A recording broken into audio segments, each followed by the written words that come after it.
దేశంలో భారీ ఎత్తున ఇన్ఫ్రాస్ట్రక్చర్ కరెక్ట్‌గా 2028 నాటికి ప్రపంచంలో అతిపెద్ద ఇన్ఫ్రాస్ట్రక్చర్ కంట్రీ కిందన భారతదేశాన్ని తీర్చిదిద్దే ప్రయత్నమే నితిన్ గడ్కరీకి నరేంద్ర మోడీ అప్పజెప్పినటువంటిది.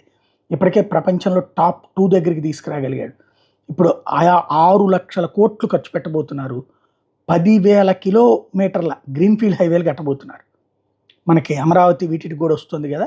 దేశంలో 6,00,000 కోట్లతో 10,000 కిలోమీటర్ల మేర 25 గ్రీన్‌ఫీల్డ్ హైవేలు నిర్మిస్తున్నట్టు ప్రకటించారు గడ్కరీ.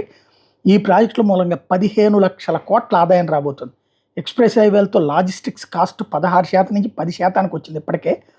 డిసెంబర్‌కి ఇంకా 9% తగ్గుతుందని ఈ సందర్భంగా చెప్పుకొచ్చారు. దేశ ఆటో రంగం 22,00,000 కోట్లుగా ఉంది. 5 ఏళ్లలో వరల్డ్ నెంబర్ 1 అవుతుంది అన్నటువంటి విషయాన్ని తేల్చి చెప్పారు. అమెరికా 78,00,000 కోట్లు, చైనా 47,00,000 కోట్లు ఖర్చు పెడుతుంటే భారతదేశం 3వ స్థానంలో ఉంది.